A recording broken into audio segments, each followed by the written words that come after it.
Anyway, let's just do Okay. this. Let's just do Sure. this. Sure. Honestly, Nadine Ness, I appreciate you so much. Like, thank you so much for everything you're doing. For those who watch this, Nadine Ness is coming all the way from Saskatchewan. Um, she's a former RCMP who specifically, I guess you were pulled, right? To do specific training for profiling Mhm. child sex offenders, which I mean, to to ask anybody now who knows you and the work you're doing, I don't think that's by accident, right? Like, thank you No. for that's and it's I don't even know how you do it. Well, I We think if you saw the video, I kind of explained my personal story. yeah, I'm a survivor of child sexual abuse. So growing up, I always felt a calling to kind of help those who have or could potentially to stop it from happening for more people. So I think deep down it was ingrained at a very young age. You got to do whatever you can to stop this from happening to other people. So that I guess that's why it was something that I was so passionate about, because I saw firsthand the type of hurt and damage it can do to a person. And then that kind of motivates me to maybe face the hard truth and to hear about the horrific things that are happening, because I think, well, I'm just going to do whatever I can to stop it from happening to other people. So it's like always in the back of my mind, you need to face this, you need to deal with it and move forward if you're going to be effective at helping others. And I think not a lot of people can have that stomach or that option without internalizing it and just getting too angry and stuff. But I've healed from my trauma, so I'm in an even better position. Not only do I know what it's like being a victim, I know how to speak to victim, and I know how to show them that there's actually light at the end. You can heal from this, you can actually thrive yes, after the trauma. So yeah. so no, it's like a so many different folds, but yeah, You moved not into many like people do it. stewardship, right? You moved into the Mm, stewardship of this, and it's so incredible. Like I've fortunately I've never experienced any sexual trauma that I know of, and um yet I get this strong pull, which I don't think is abnormal for people. Like, if you hear something in the news, I know years ago I had I think I told you about this, but it was an article about where we are in society today with our children. So it was like an 11-year-old or 12-year-olds. This was before, the mandates, all that stuff, and the lockdowns, and they were talking about where we are with our, like, this girl was saying she can't get boys' attention, or girls her age can't get boys' attention without sending some sort of like sexting, because boys are only interested in porn and video games. And I was like, "Oh, sorry." At this point, like, my kids were very, like, they're young, and I have two boys, and I was just like, how are we here in society today? And I kept getting these pulls to look more into it. Like, I didn't know why. Like, I'm in the healthcare field, and I don't know why I felt so moved by that. And again, I don't think I'm abnormal to have that sense. But I wonder too, like, for those who listen to this, like, you don't need to have experienced sexual trauma to know that you need to do something about this, right? mhm, Like, and we mhm. all have a role to play in this, movement. I don't know what to call it, like, They revolution. I don't know, like, there's a saying that fits what you're describing is I might butcher it. I butcher sayings all the time because me too. English is my second language.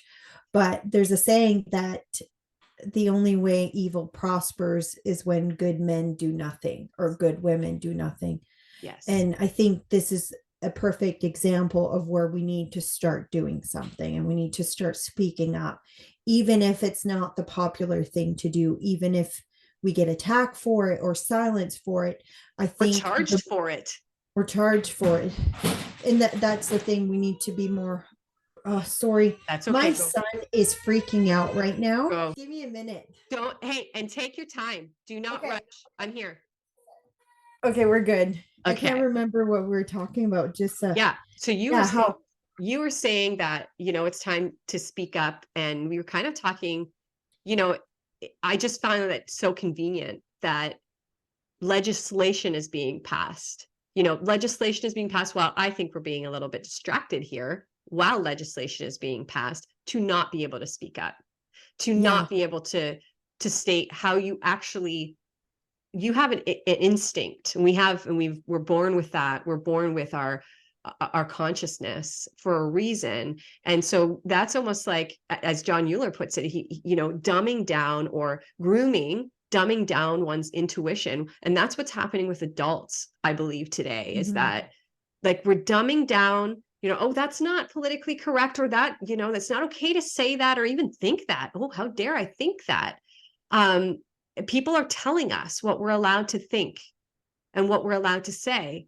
And how convenient is that, when what we need for this to stop is for everyone to stand up, speak out, like they don't have any power against the people, right? Yeah. I think and that's the thing, we're the majority. Most of the population don't want our kids sexualized, don't want our kids' innocence being taken away. And most of the population is not on board with a lot of what is happening inside our school, just in society as a whole. I think people are really concerned, and they know that. And I think that's why they're trying so hard to pass legislation to not allow those kinds of hard conversations that need to happen. It's very much one-sided conversation. And unfortunately, when that happens in society, you end up with a broken society, because you have a big portion of society that don't feel heard and don't feel reflected. And I think that's what we're seeing right now, this perfect storm. But the good news is a lot of people are speaking up. A lot of people are waking up to what's happening. I think, I mean, you had the convoy that woke up many, the Ottawa convoy, but then when the 1,000,000-person march happened, then you had a whole group of other people that started waking up, like, the media is lying.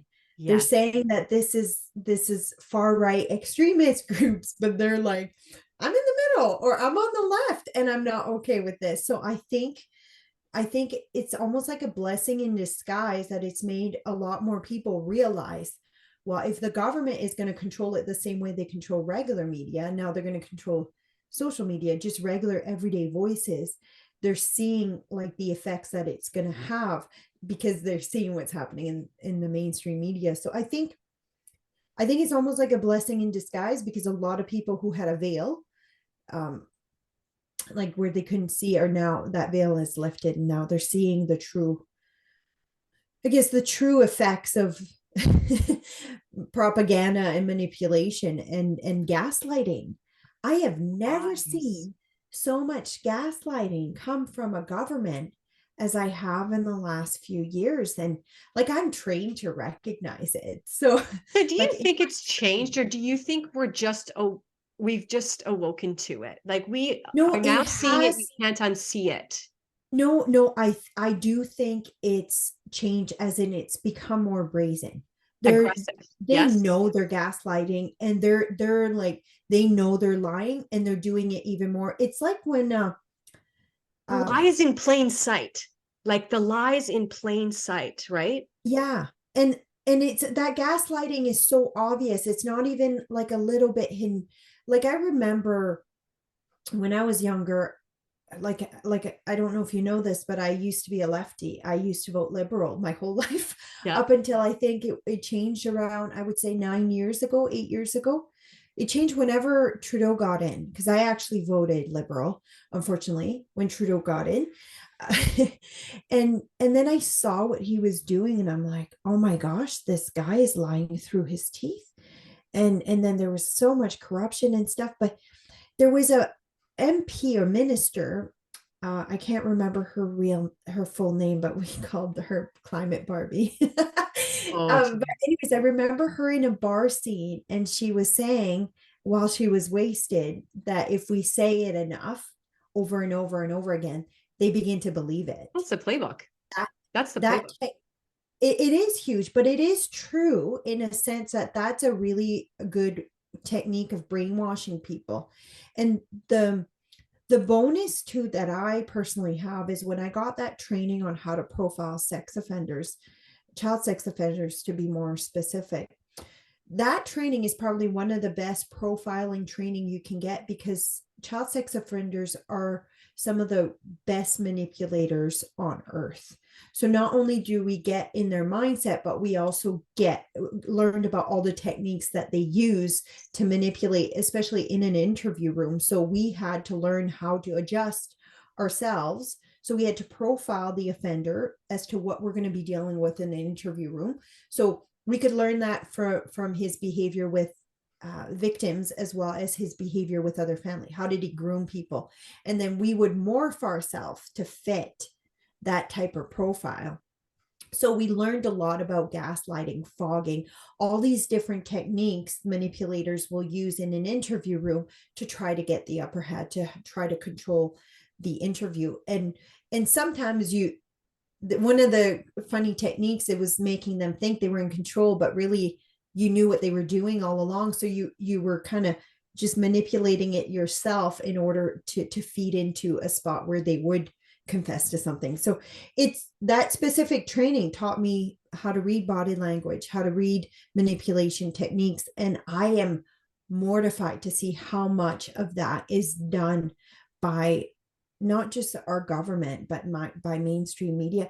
Choice of words that they use, manipulation of phrases. Once you know, I guess it's hard to unsee. But I can't say. Do you have examples of the mainstream media, for instance? Is there anything that comes to mind with certain techniques or language that's certain used? techniques? Yeah, they'll use specific words that will invoke an emotion, but that won't be, it's not necessarily a full lie. Okay, so I'll give you an example of their attacks against me. They'll title the article Unify Grassroots, an organization with secret ties to right-wing extremists. And then they'll look through our 14,000 followers and find one right-wing extremist and say, oh, they're all right-wing extremists. But the manipulation technique in that is people will see the title, they'll already take that in and think, Yes. okay, that must be true. They won't actually dig in. Right. Or they'll shame on us, right? Like, really, I think how. we've all been really dumbed down to be able to not recognize some of this stuff, like some of the really blatant stuff. Like, you don't They know require that your people, training. they know that people aren't going to dig in, right? Yeah. They know that people aren't going to see if Trudeau says this phrase. They like, for You know, they're perfect exhausted. example. People are What? exhausted. People, they know we're exhausted. They know that we're inundated with so much information. It's by design, like, just, and then it just helps them be able to get the message that they want people to Yeah. be, the message to be propagated And over and over and over again. I think it's more than just exhausted. Human nature, people don't go and actually, it's very small percentage of population that actually, when a policy is enacted or legislation is enacted, it's a very small percentage of public that actually goes and reads the legislation. Oh, well, yeah. Like, they're expecting someone else to do that work and to feed it to them. Yeah. And the government knows that. And unfortunately, like, I used to think, well, I'm sure that's someone's job to go through all of the contracts the government does to see if there's any corruption. I'm sure there's someone hired to do that. There isn't. So we, the general public, have to do that. It used to be a time where media would kind of be incentivized to do that, and they would hold the government accountable, but we don't have that anymore. So we, as a general public, have to come up with a way that we do it ourselves. Right. And I think that's why they want that Bill C-11 to be silenced, because they want the people who will actually take the time to do that and put the effort in, they want you before it even gets to that. And you know what I realized too, I know we're bouncing, because I know you have some experience, like, and not so much, you have so much knowledge in the political and legislation world as well. So, but then it's like, oh, but I also want to bring all of this information back to practicality in parents and school boards. And so maybe we'll jump around as we see fit. But that's something that was a very real and impactful realization for me most recently, was the whole the how the system is built, which I've known this, like the system is built to work for, not for the people anymore, right? It's for something else, and we don't have to get into that, but it's, you know, it's not working for the people anymore. Okay. And if it ever was, but um and we have, and even when you say, you know, it's meant to silence that small, it may not be a small group, but the group that's speaking out against. Mhm. But when we talk about how the system is made for majority of the democratic, I say air quotes, democratic system, how it's majority rules. Okay.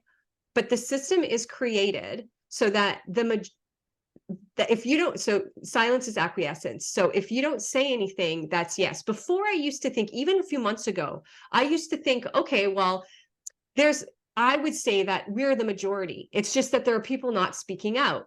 So there we've got the silent majority is what we've been calling it, right? We've got the silent majority. So we've got this very loud group of people who are saying, yes, I agree with what you're doing, Trudeau. I agree with our government. I agree. I agree. And then we've got another, you know, group of people such as you and myself speaking up and saying, no, I stand up and vote no. So I do not consent. I vote no.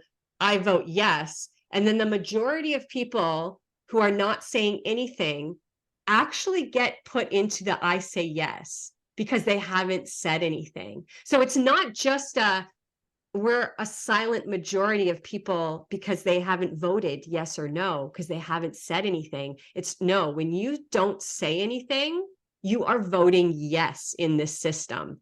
So, and they know that. They know that it doesn't matter what they say, they can be so bold and blunt about it. They can be right in your face. You and I and the small majority that are speaking up and saying, no, we do not consent to this. We do not comply. We just look like crazies because look You know at what? everyone else is saying yes. I The don't majority rules. I think that applies a little bit, but I do think there's a counter and a solution to that. Okay, let's We talk have a about lot of people that say no, that are saying no on our own.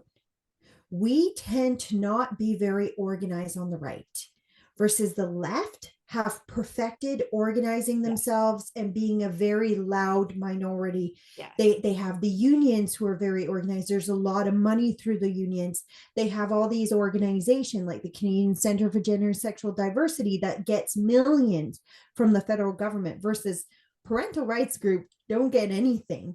We are not organized because we're mostly right leaning. We think as into individualistic ways We and terms. value And that. because of It's that, valued. Yeah. we're fractured.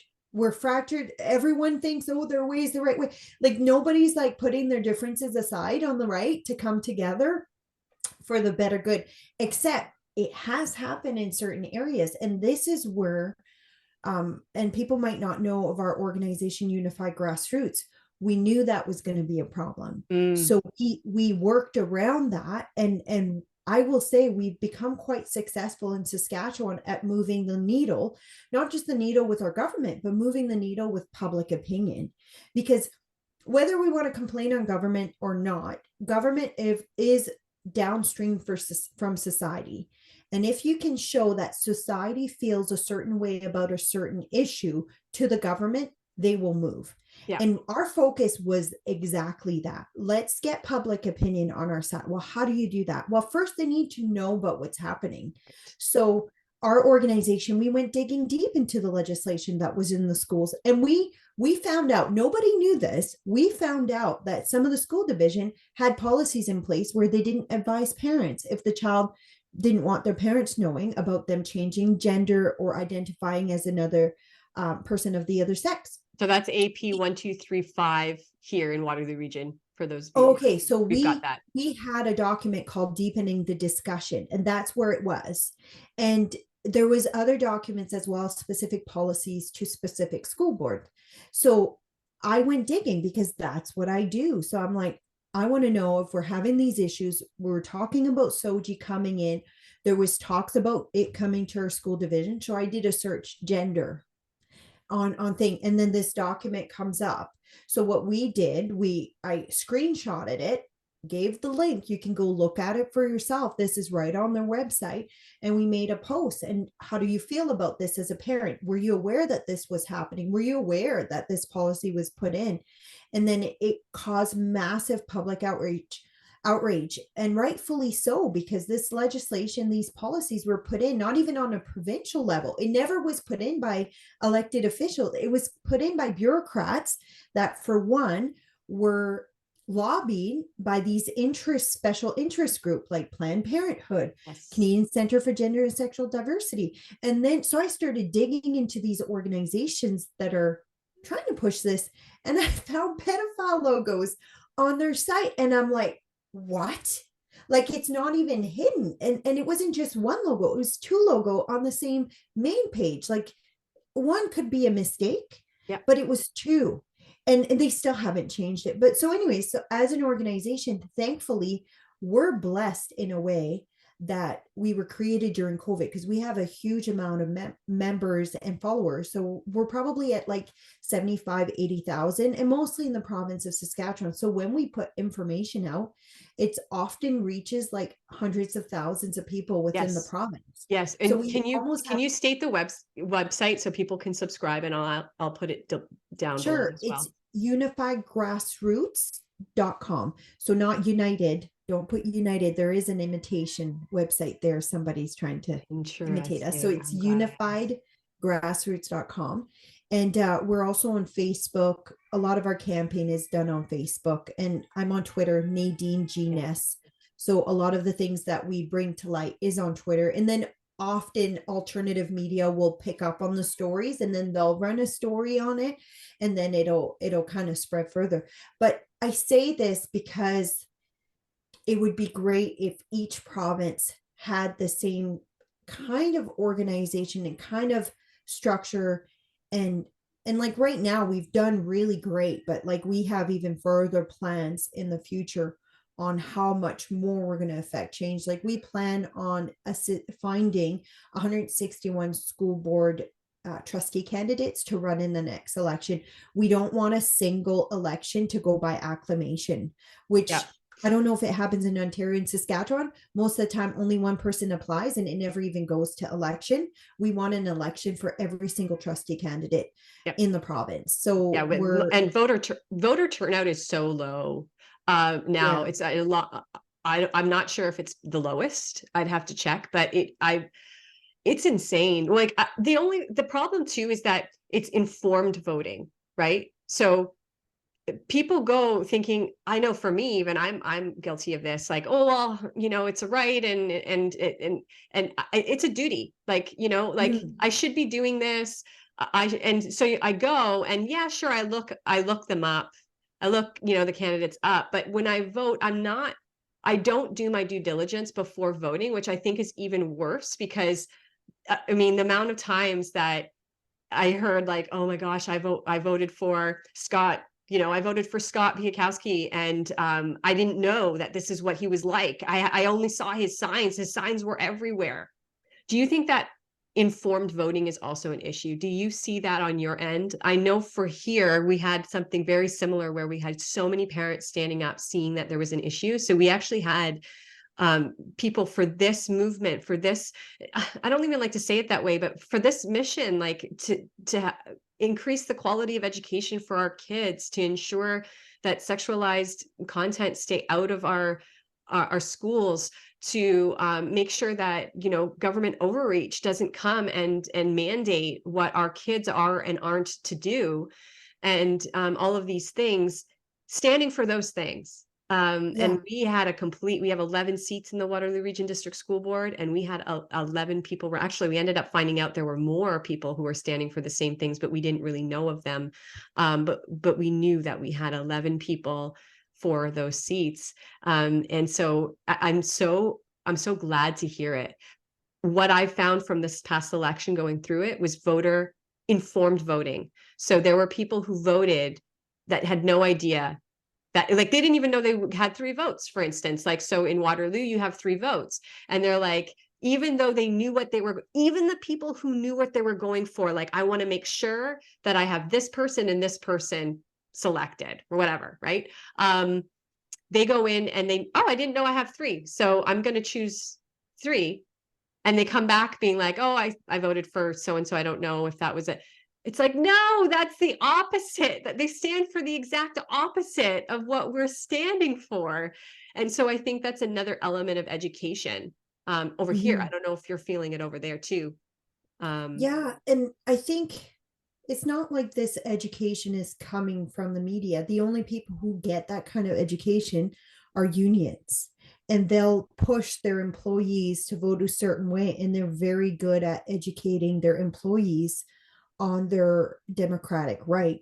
And I think that's where it would be very beneficial for organizations to be built in places like Ontario, New Brunswick, to do exactly that. And Mhm. and that's one of the things that we noticed. Most people didn't know who they were voting for, or what those people stood for, or even if they had to vote. Like, for example, we had opportunity for a by-election in Martinsville, which is a small town near here, for a trustee that had retired or passed away. I can't remember which one it is. And that by-election was the candidacy or whatever, putting your name forward, was closing in November. And nobody in the community knew. So thankfully, someone in our organization knew. They messaged us, so we worked on trying to find a candidate. And it's funny, we didn't really quite work fast enough, and we didn't end up putting our candidate forward. However, we learned after the fact that the person that got in was someone we're really happy about Oh, getting in. good. But that's just a small example. Most people didn't even know what a by-election is. What does that Right. mean? Well, And and no, and I'm sitting here knowing, just because I've gone through the process very mhm, recently, but it all stemmed from, okay, something's up.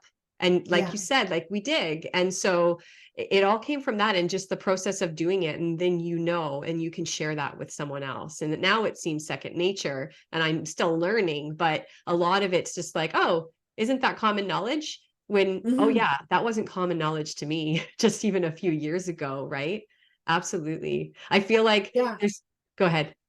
And we don't want to bore people or inundate them with like what's happening all over the province. So we've developed a system which is really, once it's fully implemented, will be really great. So basically, people would tell us which area they live in, so give us their postal code, and we're going to individually notify our membership that are in that area. Oh, there's an election coming on this and this date. Go vote.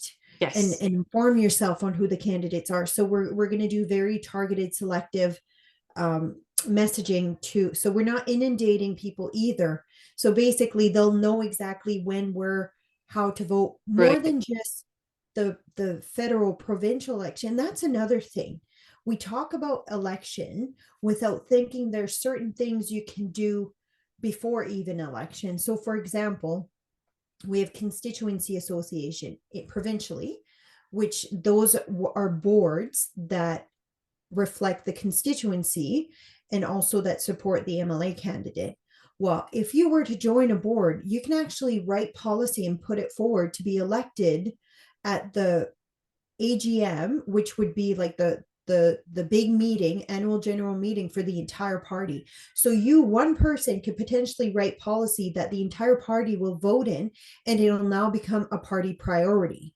So if you're doing that with the current serving government, then you have more likely chance of influencing change. Just you, one person. Like, Yeah. people don't realize that there's more than just voting at the election. You can also vote for there's a bigger election that occurs that's way more important than the general election. When there's nomination for candidates within a party, let's say you have three different candidates running to be the rep for that constituency as an MLA, choosing who out of the three is actually more impactful and important than in the general election, especially if it's in a safe riding. So if it's a riding that we always know goes conservative, Mhm. you can be impactful on choosing the one that's more likely to push for your issues. But those election, like in Saskatchewan, some of them only about 100 people show up. 100 people determine who sits at the Yeah. legislation, not the 10,000 people that vote per Yeah. riding. So if we can educate the public on that specific task, and the left is so good at doing this, because not only do they do this for their party in Saskatchewan, so we're NDP and Sask Party. So Sask Party is like a coalition of conservative and liberals, like provincial liberals, and NDP is like very similar to the federal NDP. And in Saskatchewan, NDP had a history of purchasing. It used to be Progressive Conservative Party before they merged with Sask Party. They would buy membership to the party, show up at this AGM, and they would vote for the candidate that was most extreme, most conservative. So it was less likely to be conservative elected in. So they would have a higher chance of getting their candidate. That actually happened. And it is democratic. People say, well, that's kind of dirty. Actually, it is completely democratic.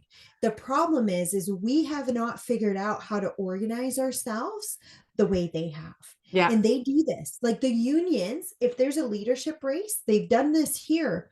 The unions will say, especially if it's like a Sask Party, for example, the main government is Sask Party. If there's a leadership race, the unions will actually buy membership to the Sask Party to elect the leader that they like the most. Wow. So Yeah. even though they would not normally vote Very Sask, strategic, so right? they're very strategic. And that's where we have to take a step back and ask ourselves, where have we failed? Where can we do better? And if we're against a really big organized machine, this woke pushing agenda didn't happen overnight. No. And, and if we're going to counter that with if we do it, we have a way better chance than they do because we're the majority. Yeah. So we're Yeah. just not organized. Well, and I agree. And I think it's so important. I think for me, as I'm listening, I'm like, I want people to understand that I am not under the impression that government is going to come and save us. I think that it's very important. And I think that it still needs to happen simultaneously. We can't just ignore this issue. And also that as I say that, what I mean is that the people need to step up and say more, but then that influences legislation, that influences what's happening at a governmental level. So it all kind of simultaneously happens. But when we're saying that we're not organized, I wonder too how much it has to do with the fact that we're also people who value freedom of expression, individualization. So I am not here to tell you how to think or feel. I'm not here to tell you how to act. Yes, there are certain parameters for use, just on a moral level, but ultimately, I believe you're a sovereign and you get to decide and you have free will, and that's not up to me. And of course I want to lead by example, but it's not up to me. So that even within working in leadership, I see this, right? It's like, yeah, it would be quicker. It would be quicker to say, okay, guys, we need to decide who's going to make the decisions and how we're going to spit those out and make it happen. And that's kind of what I think is happening with the left is like, we've decided as a collective, this is what's going to happen. And now we've elected these people to make those decisions. So regardless of how you think or feel, we're going and we're doing it. Otherwise, nothing's going to get done. And part of me is like, don't confuse that we're telling people who to vote for. We're just telling them show up. Their values will align with the right you're candidate, educating right? people. No, by no means. We did that too. When people asked me like, who would you vote for? I had that question. They value what I have to say. And then I'm able to say, well, if I were in Kitchener, I'd be voting for these people. Like, because I would, and I'm able to say that. And people value what you have to say. If they honor you and they see you in integrity and you stand for what they stand for, then they're going to value what you have to say, which is happening with the left in terms of the unions. And if I'm a teacher or if I'm a labor, a worker, then I'm going to be listening to, and it's just as you said before, at one point we thought that there are government officials, they are elected officials for a reason. So they must know what they're doing and they must be looking at the legislation with the best critical eye. They know what they're doing better than I do. So they know what they're talking about. And I have all these other things to deal with in life. That's not my job. That's their job. And we pay them to do it. So why do I need to be looking at all of the legislation going through? But that's how things are getting passed without us paying any attention to it, right? And we just expect like someone else is going to do it. And that's the thing. If and I just want to point you to another organization that does this really well. So I don't know, have you heard about Take Back Alberta? I've heard of them. I haven't been So following them closely. basically, Take Back Alberta, it started with like one person and it grew to like thousands and thousands throughout the province. And they basically just told people get involved in your constituency association, to the point where their own people are actually the majority of the party. And they showed up at the AGM that was just, I think it was last week, with 2,800 people. So there was Amazing. normally an AGM, so an annual general meeting for the party would have like 1,700. They had 2,800. So Wow. I think the total amount of people who showed up was something like 3,800, but they had 2,800 people who purposefully went and bought a membership, showed up there to vote, and they got Amazing. all of their policies passed. I don't know if you saw the I policies that were didn't. passed, I and gotta look they're into that. phenomenal. But when you think about it, that's 2,800 people in the province. That's Were not they a the lot of same people. group that did the parent union? They did a union I for think parents? there's quite a few in Alberta. They weren't the initial group, but they're focusing on that next. Okay. So the AGM was the first thing. Now they're focusing on school boards. So Amazing. all these people that they've amassed throughout the province, now they're going to say there's an election for the school board trustees. Show up at this date, this time. Yeah. They're they're really well organized machine, and it's funny how they grew. I talked to the founder of it, and in essence what we're trying to do with unified grassroots going forward, it's a little bit of that, but we're they were most focused provincially. We're focused at every level, but their focus next is the school division. Yeah, sorry, where I was going with this, I said, how did you grow? Like, we're fortunate. We already have a massive amount of people. So we're not starting where they are. But he says, I kind of took it almost like a network marketing Yeah. mindset. And he says, we would have 10 people. And then we would tell them next time, Tell bring 10 another more five people people. to the Yeah. meeting. And then those people brought 10 more people. And now you're at 100. And then those people brought 10 more people. Then you're at 1,000. So and it's almost like a little bit biblical. You're creating disciples in a That's way right. for your cause. Yeah. And that's what he did. So that's what we're focusing on in the I next love it. few months. So, but yeah, So you're very focused on the and it's I part of me as we're speaking because we've already been talking for a while and it's and I already I had an idea of what I wanted to talk to you about we and didn't so even far I get into haven't it. talked to you about I haven't said any I haven't gotten any of that yet but at the same time I'm like but it's not by I don't think it's by accident because even lately I've been saying all of these things feel like distractions like they're distractions from you're going to ask me about what I think about books and sexualized material and content, and I'm here delegating in front of the board while legislation is being passed and our liberties are being compromised. So, like, it's like just almost like a distraction and what's the word I'm looking for? Just killing time while these other things are getting done. I mean, it's all Like, important. I think it's all important. And I think yeah, that these things are a gift to us because we can utilize it to open up more eyes. Your video that you put on Twitter was amazing. I wish I saw it sooner. I think I saw it. I think you had posted it just before I went to Portugal to visit some family and when I came back I saw it, I was like, oh, this is so good. And like you were talking about Planned Parenthood, which I think people I don't know how you guys use that term there in Saskatchewan, but like here we don't talk about Planned Parenthood so much in Ontario. So people think like, oh, that's that's in the States.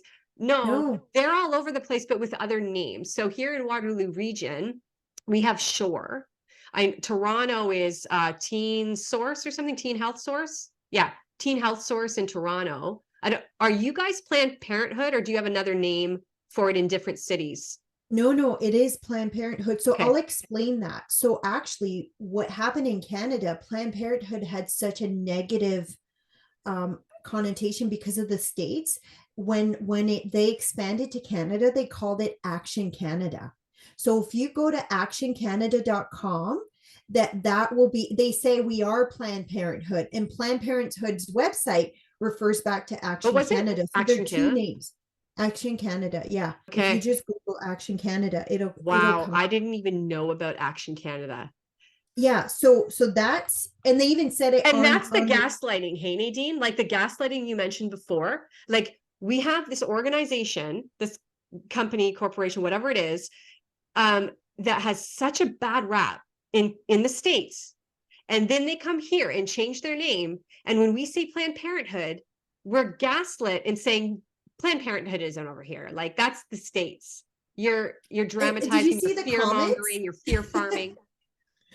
Like, Planned Parenthood's not in Canada. I'm like, yes, they are. They have an office in Regina. They do sexual education. So if you pull up like Action Yeah. Canada dot okay, it says right on their main page, Action Canada is Planned Parenthood Canada. Yes, We it are a says it voice right for there. sexual I'm health. gonna do it. Yeah, right there. So it is in Canada, and they do go under other names because they don't want that negative emotion attached to it. And then if you go in, there's a place on their website that they talk about where they all are, and it is under different names too, but I Find can't sexual health remember where. services near you. Yeah. Yes, So, this is and what we need. it'll come up with other names as well. So I'm sure that Shore would be in there somewhere. Like, Yep, yeah, so yep. like Aboriginal Health and Wellness Center would be one that they're partnered with. Like, Looking for an so abortion provider?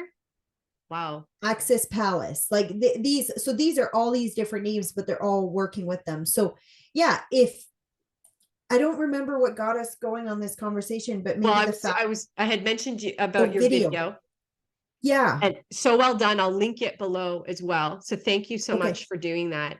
You get into some hard stuff, and what and just kind of surface, very surface level, but Yes. I guess what I wanted to ask you, you go and again, people can watch the video, but you talk about Mambala, and you talk about like where a lot of this is coming from.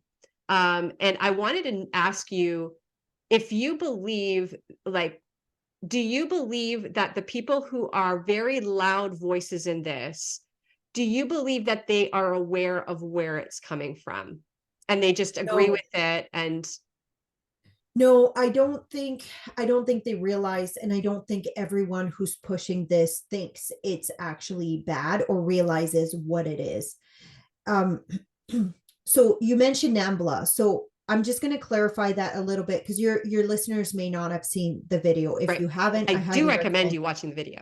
Yeah, it's 18 minutes, but it'll probably be one of the most informative things, and it'll open your eyes what to look for. So what I do in the video, I go through the history of pedophile activism. So child sex offenders, which I was trained on, not all of them are pedophiles. Some are just opportunists. So it doesn't mean they're attracted to children. Or Pedophilia is apologists. very specific. So sorry.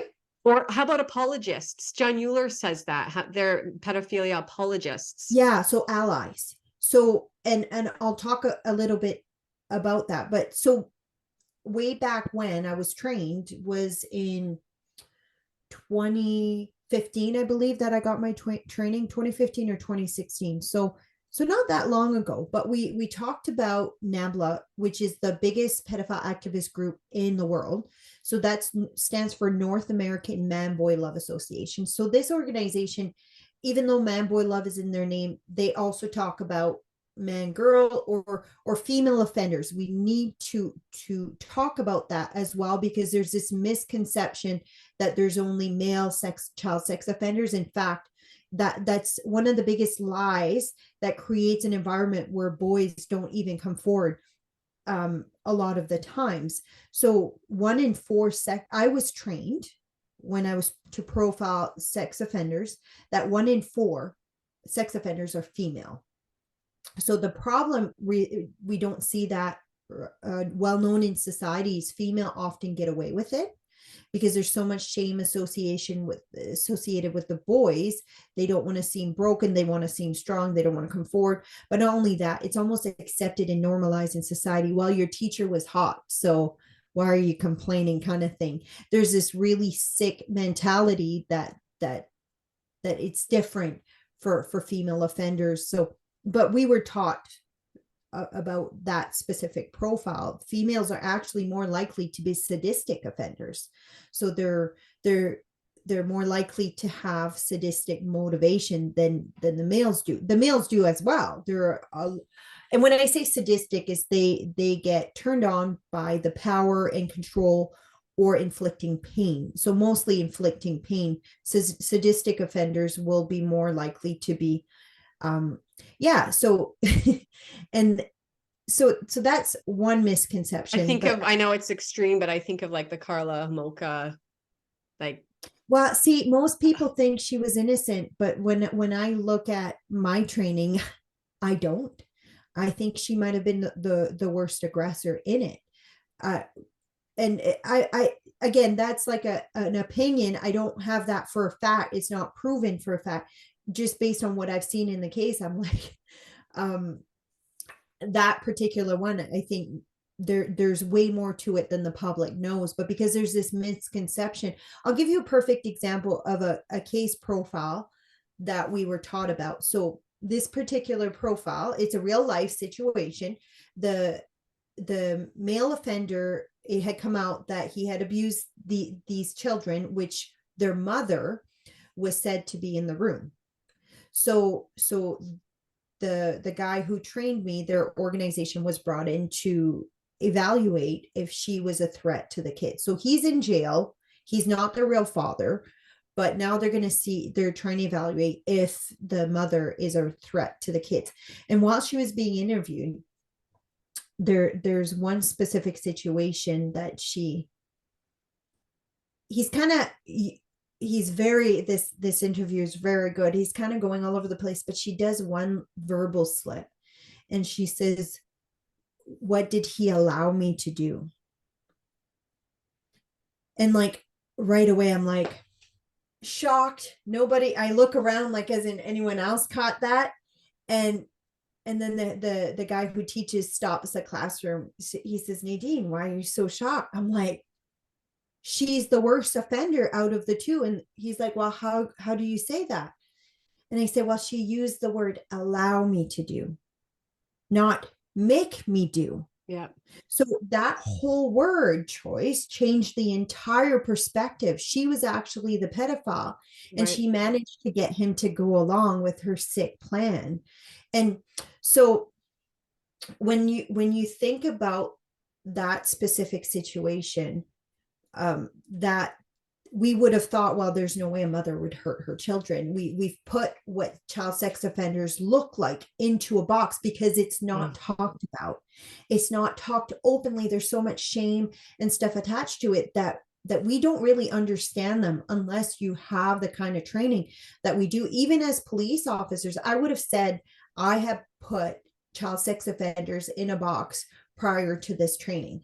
If I was interviewing a subject that had abused a niece or whatever, I wouldn't have thought to check to see if his own kids would have been victims as well. I was like, you don't really hurt your own kids, but no, like that's like a box that I would have put because I would never hurt my own kids, kind of thing. Of course, yeah.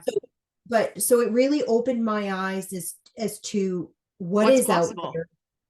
Yeah, and what is out there, and the extreme it is, how much there is. I don't think the general public understand how many people are either pedophiles or pedophile allies or people that would go along with it. We have a huge problem in society, and we're dealing with a population that there's a lot of after effects of that.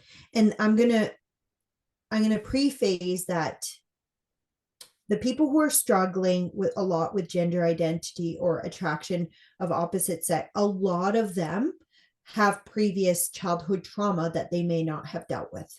Not everyone. Like, I'm not saying every single person who's trans has been abused. I'm not saying every person who's homosexual has been abused.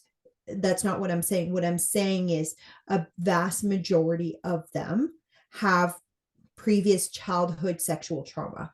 And if we want to combat this over sexualization of children or combat this confusion, we have to address the root cause.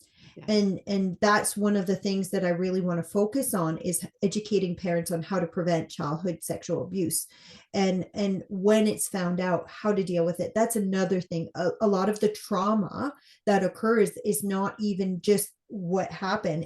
A lot of the things that cause even further trauma is the people around them, how they react to it, how they may not protect, or how they try to sweep it under the rug. That actually causes more damage, creates distrust. Of course. So tell me this, anyway, Nadine, then. I don't want to go too far into it, but yeah, we're dealing with a society that's really struggling because there's been so much of this perversion and trauma, and really horrific things happen to a younger generation that are now growing up. And while I agree with Bill C-4 on some aspect, Bill C-4 has done a lot of damage to this, because now professionals are afraid of trying to deal with the root cause, and it's just automatically going in one direction, which is the affirmation and transition of children who may. And I speak to this specific issue as well as someone who has personally experienced this issue. When it's not a secret, I was sexually abused as a child. When I went into high school, even I would say it was mostly in high school, grade 8, 9, 10. I actually was one of those children who dressed like a boy. I acted like a boy. I only had boyfriends. It wasn't just a tomboy thing. It was actually a self-preservation thing. I didn't want attention from males because it re-triggered my trauma. My abuser was a male. So when a guy would flirt or something, it would trigger me. So I actually did everything I could so that I would be the least amount appealing to men. So and I dressed. I actually wore boy clothes, baggy pants, baggy t-shirt, sports t-shirt, and I would have only guy friends because I figure if I'm one of them, they won't be attracted to me. And out of sheer preservation, if I had grew up in today's current day and age and someone said, "Hey, you might be a boy, we're going to give you this opportunity," I would have jumped on it. And it wasn't until I healed from my trauma, and also I will admit, hitting puberty kind of helped in that matter, because then I started being attracted to boys. So it really started changing. So I'm glad that I wasn't streamlined into that to stop puberty or to not deal with the trauma that was causing that confusion. So I'm speaking to my lived experience. Again, not everyone is in that specific scenario, but unfortunately, Bill C-4 has created an environment where treating the trauma is not the priority anymore, or even just seeing if there's trauma, because it's like, wait, are you trying to convert me? Yeah. Which, by the way, can I just say, I like to state, I want to people to recognize the language, right? Like, when are we ever speaking about or referring to someone who wants to be the opposite sex as affirmation instead of conversion therapy?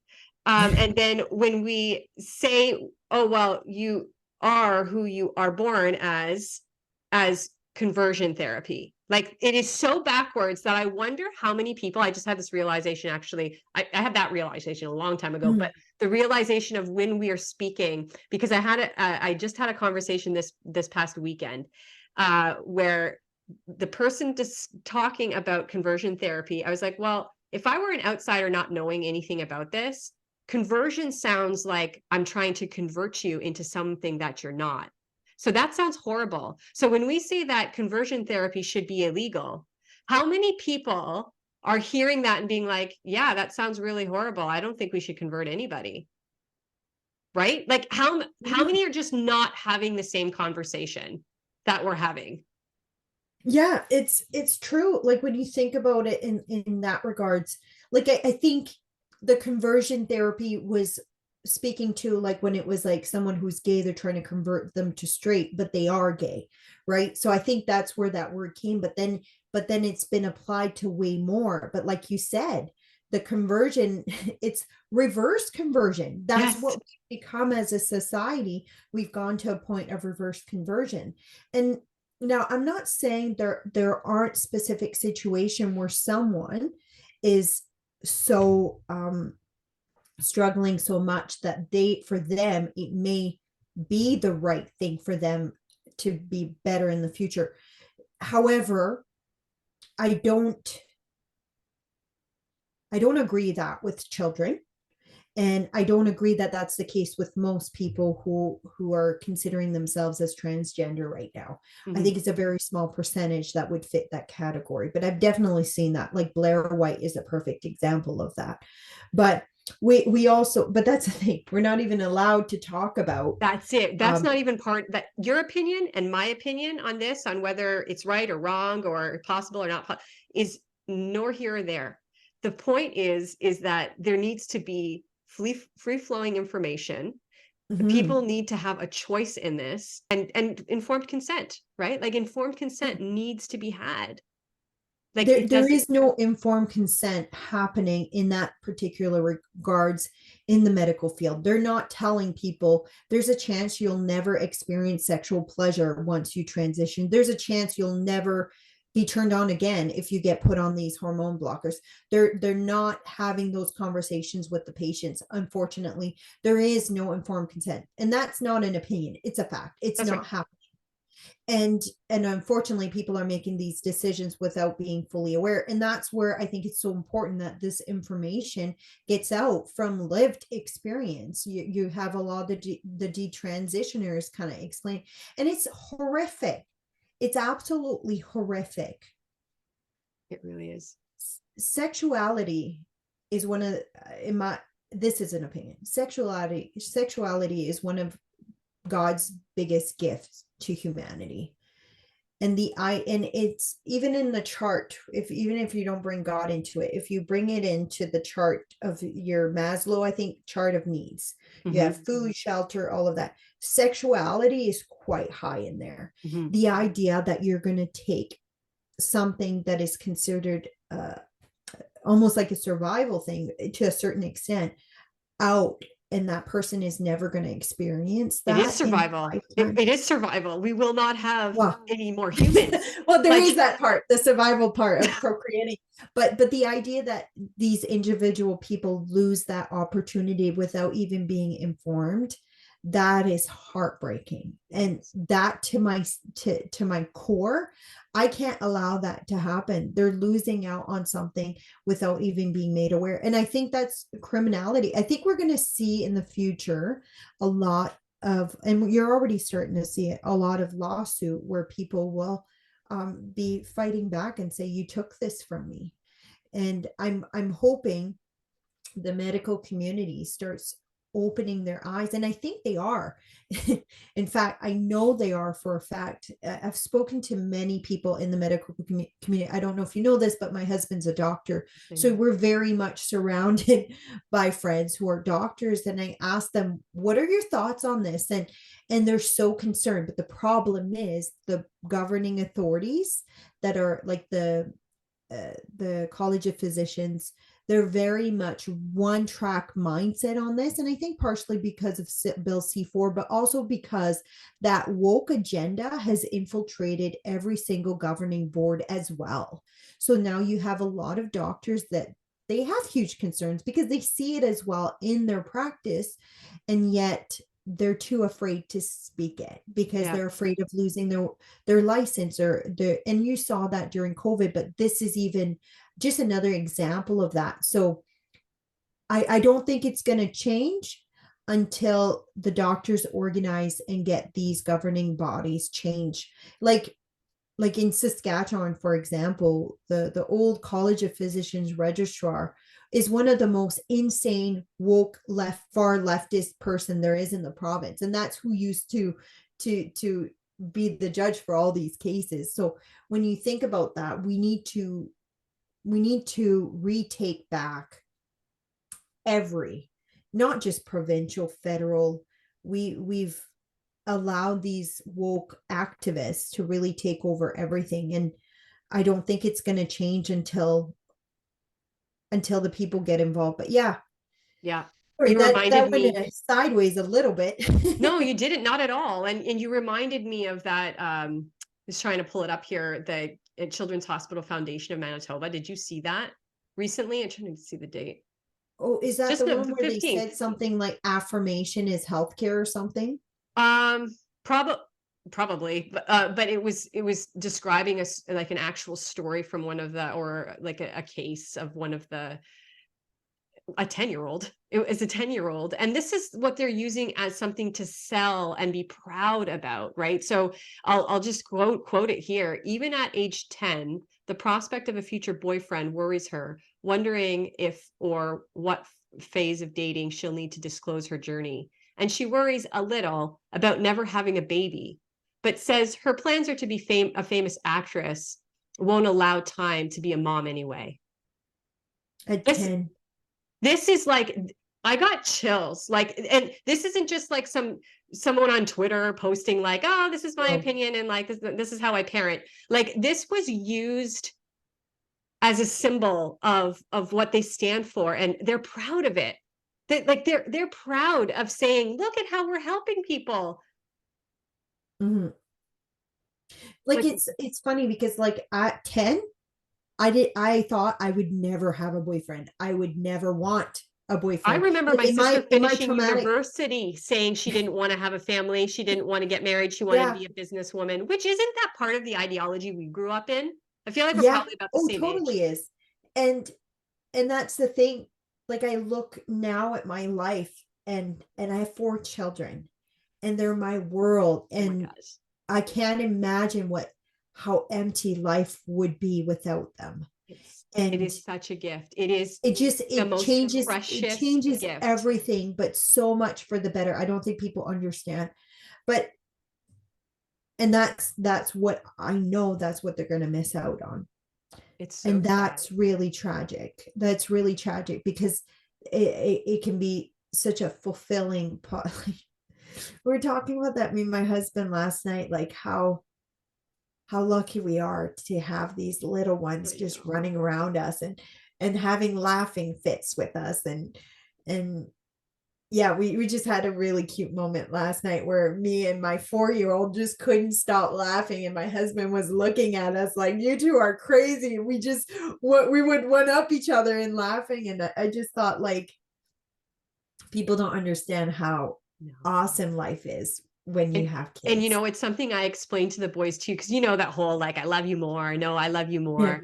And it's like, they're like, how come you think you love me more? And you try to explain it, and it's like, you know what, you'll never understand until you have your own kids. And it's kind yeah, of like when, when we're told God loves us, like everyone here is God's children, like and and it's like, how is it possible? Like, you never knew it was possible to love someone or something, because you have maybe your spouse, yeah. maybe you have a boyfriend or a partner or whatever, that you love a lot, and it feels unconditional, Mhm. um and then these babies come, and you're like, how is this possible? And then you have another one, and you're like, did you get this, where you're like, how is there going to be enough love? Like, I know, I how know. am I I going was to love just the gonna second say one as that. much as this one? And it just comes. It's this infinite thing Your that heart nobody grows. can explain. Yeah, And that helps me understand, well, I just don't know what I don't know. I don't know how much God can love me, because I'm not God. And I'll never know how much yeah, God can love me, because I'm not God. And that's kind of like my kids. They can never know how much I love them, because they are not a mother. yeah. And it's really powerful, and something that is so unbelievably critical in our, not Mm, necessarily to have kids, like, not necessarily to have kids. I understand that's not something everybody can do. mhm. And but that love, like, the love is so critical in our world. And I mean, that brings us to a whole other topic, kind of stemming from our first conversation on the phone, like when we were saying, where do you think this is all coming from? And you know That um that attack on family. that attack on family, the even just bringing in we mentioned, I don't know how to get into this because like I'm looking at the time too. How are you with time? Because do you need to get going right away? No, I think I still have 45 minutes. So Okay, amazing. yeah. So I don't know We how to can do get, this again. You we know what we do. should I feel like do? we need like little segments because like I have so many questions for you. There's so many areas to go into. We kind of went into the pedophilia thing, but I wanted to go more into the school board aspect of that and in your expertise of identify. I know this sounds so like radical. Yeah, I didn't even get into like these activists, how they're how they were back then, and all these policies that they were fighting for back then, they're Yeah. succeeding now. So that Yes. would have been such an important thing to go. I think that I went talking into the female offenders and I got sidetracked, That's okay. which my ADHD mind, I have so much in here and I want to give it I to know. give you guys as I'm the much. same way and I want to receive it too. So it's like Yeah. there's always So these sidebar questions. the school boards, it's so important to understand. We're going to get to that because I think that's what a lot of people are focused on. There are these activist organizations that are pushing the same kind of agenda pedophile organizations were pushing before. Like I should bring it up actually, the list, because it's so important to list here because some people may not go and listen to that message, but it'd be very important. I've got photos here, so I'll see if I can. Okay, here it is. So I think it's important for your listeners or viewers, whatever it is, however this is shown, to know what exactly NAMBLA's goals and missions and action plan was. I go through it in the video a little bit and then I talk about how it's reflected today. But even just by me reading it to you guys, your listeners will say, oh yeah, this group is doing this group is doing this group, you're going to recognize it right now. So they have specific mission, and NAMBLA is the North American Man Boy Love Association that I got into a little bit earlier. But so one of the things is they consider like pedophiles an oppressed group, so they want to end the standing oppression of men and boy involved in any mutual consensual relationship. So they believe that children can consent to relationships, Mhm. to How sexual long ago was relations. that, Nadine? Do you remember So the date? this was a document released by the FBI when they declassified a bunch of documents from their investigation into NAMBLA. So you can actually read that, the whole document. It's like 600 and some pages, but this is in their thing. It's one of the documents they list kind of all of the things that they want to accomplish. So Is it, but I it was was well after Kinsley or is it around that time? this would have been, I think some of the investigation was in the 90s, in the 100. So Kinsley would have been someone that would have been involved with this kind of group in that amount of time. So there's more than that. There's so many. If you even if you just Google NAMBLA, you see a lot of links between these people who are pushing that gender ideology. Queer theory is all full of these goals and missions. um, and I'll read some of the next, and you'll see that link as well. So they wanted to build a support network for men and boys so that were in these relationships. So one of the ways that they do that, to find each other, they can't say, hey, I'm a pedophile, come find me. So one of the ways they do that is use these logos, because it's one of the ways, oh, that's a pedophile ally, right? So Mhm. I can go in there. But the important thing too, I don't know if you know, but a lot of the organizations that are pushing, and I don't know how bold you want to be with this, but a lot I of the want to be bold. organization. I Okay. want those who have eyes to see and ears to hear are going to hear your Okay. word today. So a lot of the organizations, so it's not a secret. It's like Scouts. Way back when, there was this huge scandal where Scouts, there was a lot of pedophiles who would become Scouts leaders and stuff, and that was one of the biggest places, highest amount percentage of child sexual exploitation and abuse. Um, so groups where you match an adult with a Right. child. Which makes Or sense, right? Like these are people making opportunities for yeah, themselves. yeah. Pedophiles will groom themselves to put themselves in position where they have unsupervised access to children. That's why certain locations are high risk Of course. location. Churches are one of them, Of youth course. groups, because you get unsupervised access, trusted access. Schools are is one of the actually schools is actually greater than churches, Yep, that's but what I've people heard don't as want to well. really admit that. But school is a huge percent because you have that person position of authority on top of that. Um, and then extracurricular activities, so coaches, you're hearing all the time about coaches Yeah. getting caught, and scouts was one of the biggest ones.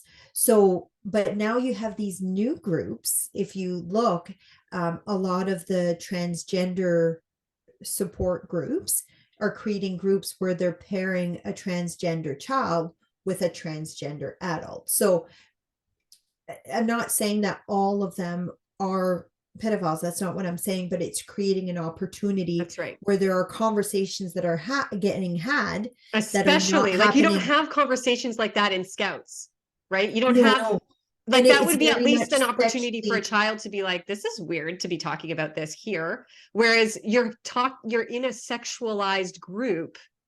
Mhm.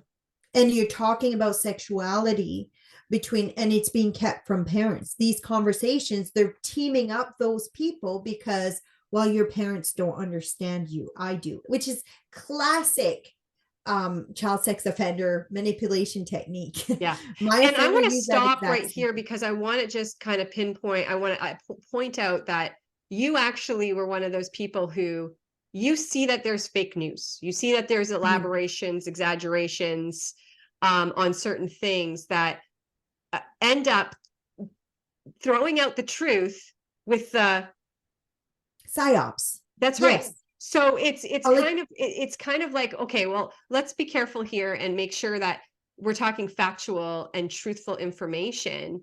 And yes, there might be exaggerations that people are able to pinpoint and be like, see, that's not true. Well, don't throw away all of the truth when you're yeah. throwing away the exaggeration, The right? perfect example of that is the QAnon conspiracy. They actually did a lot of damage in the sense there was a lot of truth in some of the stuff that they were sharing, like the logos. I don't know if you've ever watched those videos, but I had some people send What it are you to talking me, about? and I Like the didn't. pizza, like Yeah, all yeah, that? Pizzagate and stuff, and all the logos that they showed in the videos are actual logos that I was trained to look for, and I was trained to look for this long before QAnon was a thing. So there was some truth in there, but there was also so much exaggeration that was added to it. But then the truth got thrown out. Most of the general public thinks those logos are just QAnon logos, where when in fact, no, those are the real logos, which is the ones that I talked about that was Right. on that website. So yes, that happens a lot. And unfortunately, um, our side, even the concern side, is sometimes just as involved in having that truth thrown out, because they will push the obscene stuff, they will push the exaggeration without actually fact checking, they will call every teacher groomers, like Yeah. things like that actually damages what we're trying to do, and it helps desensitize the public to when there's actual issues, which is unfortunately it's something that I've kind of been battling with. But where I have an advantage, I can pull from my actual training. I'm Right. not pulling stuff out of a box and saying this is what it is. And I'm showing facts. Like I didn't just say these are NAMBLA's goals and mission and action plan. You can actually see the FBI released declassified document. I give you the link. You can go look at the 700, whatever, 600 pages of it. I mean, people might not take the time. I took the time to read through it Yeah. because I needed the data. So I mean, I read through probably 3/4 of it, and then I found what I needed, so I didn't keep going. But Would you and there's say a that lot of this is, repent. would you say, sorry to interrupt, would you say that this is something that for people, for instance, the school board, elected school board trustees, that when we're coming with them, with parents are, a tremendous amount of parents are coming to them with these concerns, like, don't you think it would be responsible or their duty to look into some of where this is coming from? Like, it brings me back to my question to you. How, like, do you think that these people know where it's coming from? Like, I don't think so. There's a bias already in the school boards with the few people that have damaged the reputation by calling all teachers groomers. Anytime someone comes forward with a concern, they already like roll their eyes and don't listen, because they'll think back of their personal experience with a particular person that may have looked unhinged or seemed crazy and made exaggerations. I think the only way this is going to change is if you have professionals, people within the fields come forward and express the concern from a professional standpoint and matter. And that's essentially what my video was to be. It's not an opinion. mhm, These are the facts, and this is why you should be concerned.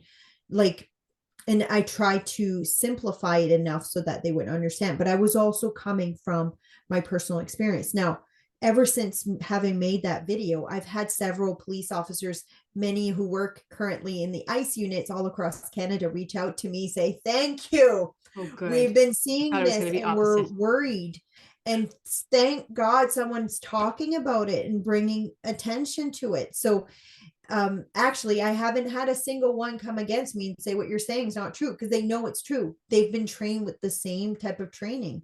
So unfortunately, because of cancel culture, there's this environment. You can't go against this big machine, and anyone who does, there's this attempt at discrediting them. Unfortunately for them, is they can try to discredit me as much as they want, but I have the training and I have the personal experience.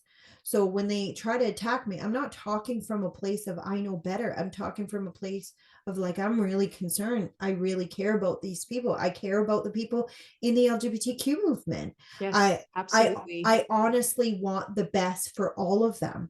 And I hope that comes across even when I'm bringing up these things, like that I don't want them attacked. And I don't think that all of them are pedophiles. And in fact, a very small minority, but I want to raise awareness to this just for as much for that community as the general public, because they may not know that they are being used to push this agenda. But once you show them what that agenda is, then they might start clicking. And like even in my video, I speak to the LGBTQ community and say, look, this has happened in the past, and I show how it did. And I Mhm. said it only stopped because a group of lesbians said, we don't want you a part of our group. You are not a part of our group. And they pushed back and kicked them out of the organization. NABLA was actually a part of the gay and lesbian association that actually had gotten into the UN way back in the 80s. And that organization was booted out because public outcry said we don't want pedophiles at the UN advocating for pedophile rights. So they kicked out the whole LGBTQ group, who said, well, we're going to distance ourselves from them. And then now they eventually made their way back in, not NAMBLA, but this LGBTQ group. But you're seeing some of these goals and mission being pushed even at the UN. There was recently released documents where they were talking about the rights of children to be sexually active, and they want to kind of lower that that age. So some of the Yeah, work has made its way through. But and if you look at it, I'll send it to you, because the yeah, NABLA's please. goals and mission, I think once you look at it, the things that they're pushing for: the liberation of person of all ages from Yes. sexual prejudice and oppression, support the rights of young people as well as adults to choose freely the partner they enjoy their bodies with, encourage support young people in their rebellion against the anti-sexual restrictions imposed upon them by adults, police, moral crusaders, the Yeah. church. Like, that's currently happening. These And are this, that's right. And this is like, wouldn't it be directly related to the Alfred Kinsley studies? Because like he now has evidence that there's this data, and I don't know how to like, I wanted to share with you this story the last time we spoke, and I forgot to mention it, but I remember in university where a few of the girls were in the science program, and they were talking about how, do you know that babies have orgasms? And I remember being like, oh, like I don't know, I don't even remember how I felt when they were talking about that, but it was so innocent in terms of like, my mind went to, oh yeah, they touch themselves and then it feels good, and oh, they can actually orgasm as a baby.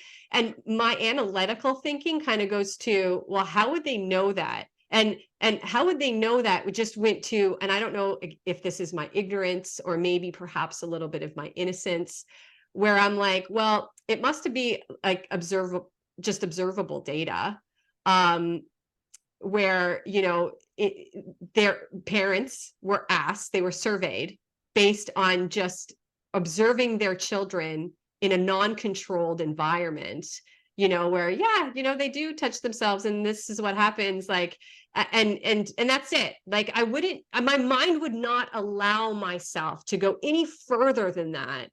Yet when we talk today about it's based on science, it's almost like, do you understand? Like, have you thought about that? Like, what kind of scientific data, what kind of controlled study would be able to give you this information? Has anyone thought about that?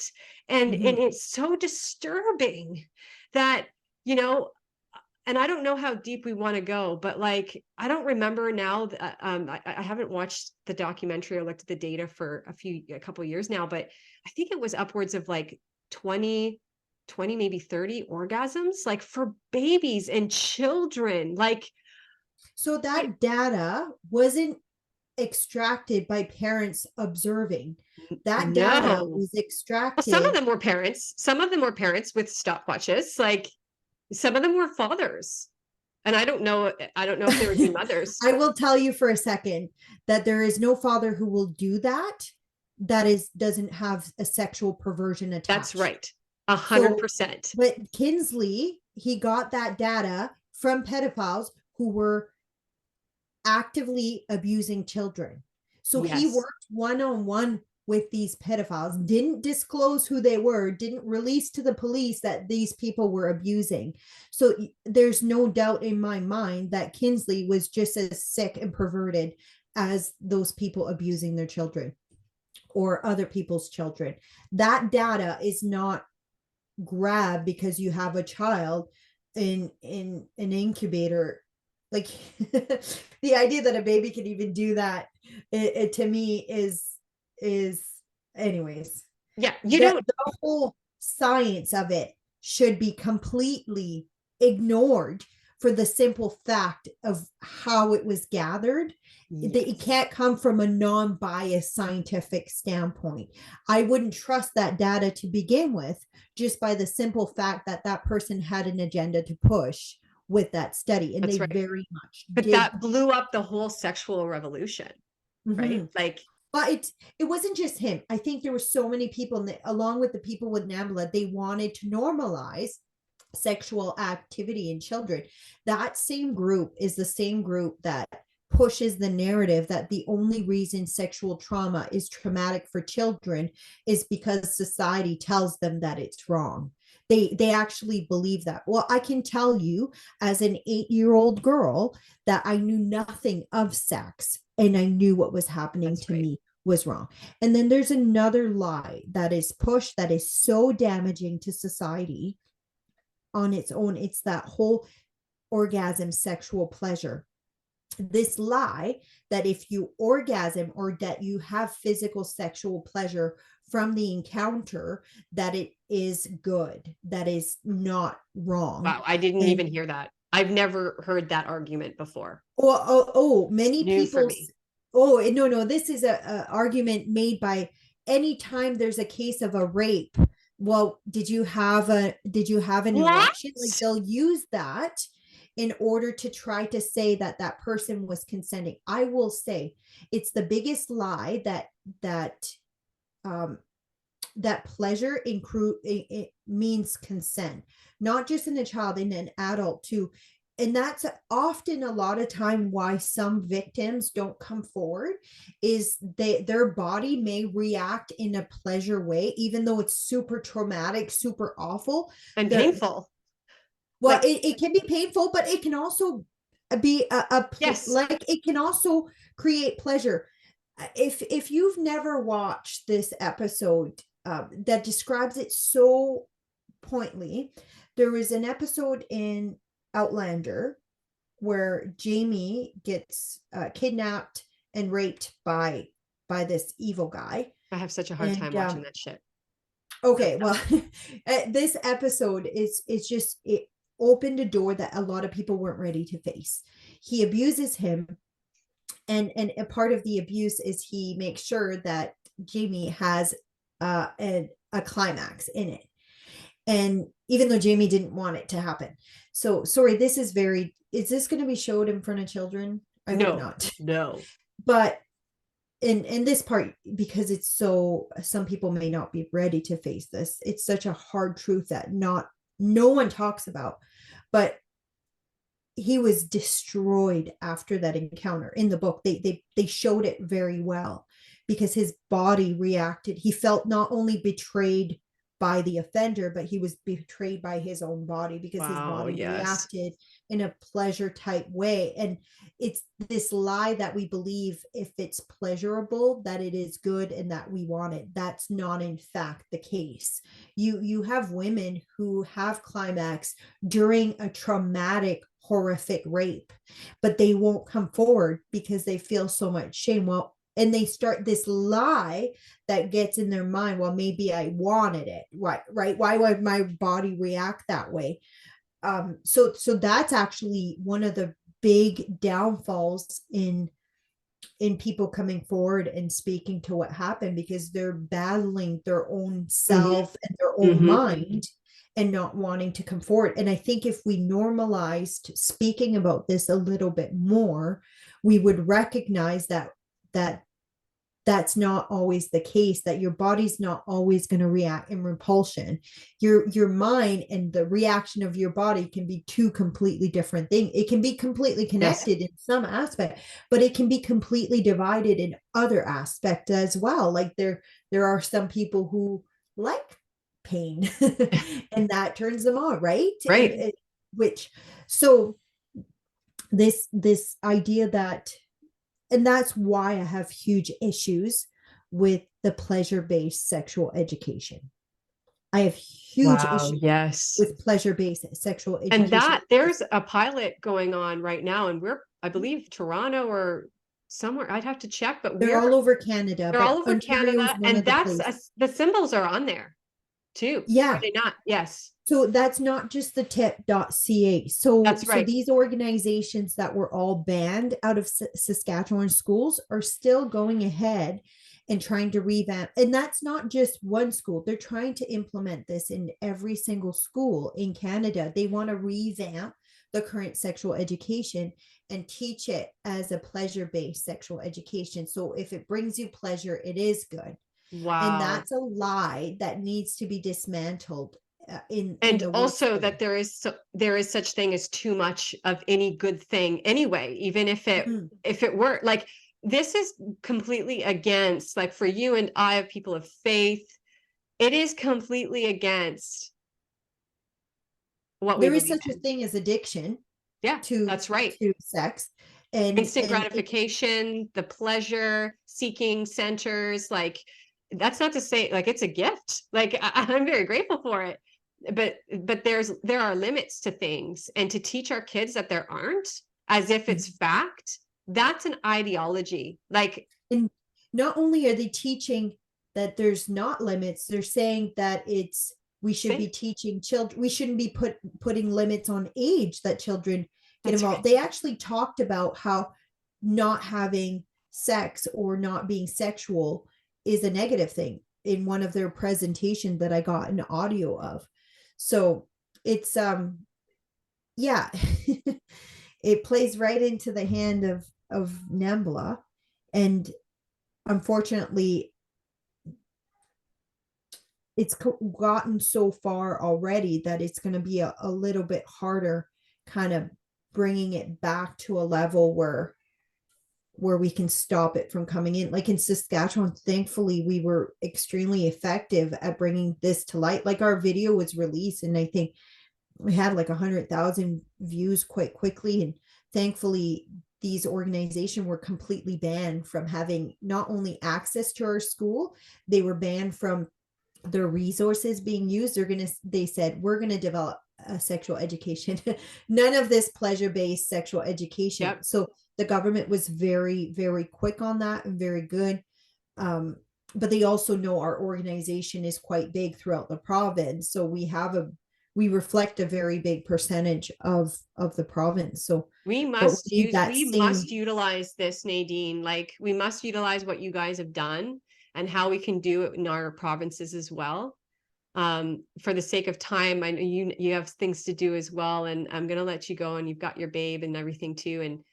And if we can connect further about how to go about Yeah. doing that, that would be amazing.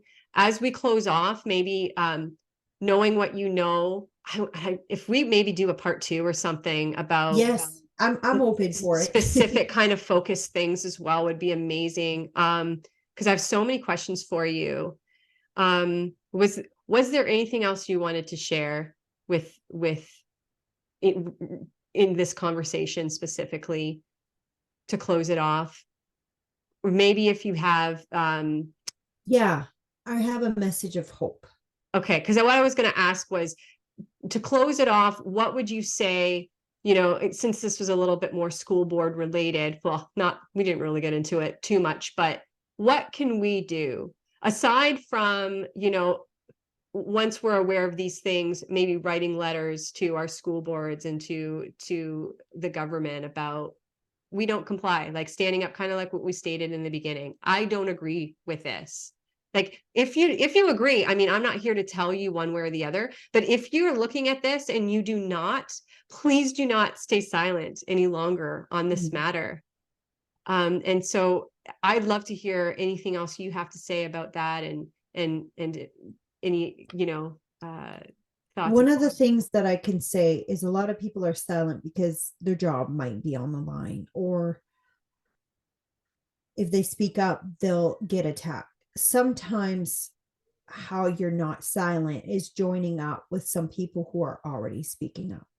The reason our group is, and I'm not saying this is what needs to happen necessarily in Ontario, but it's just one thing that we found that was very effective. The reason when I speak up, a lot of people hear is because we have a massive group, and I can't be canceled.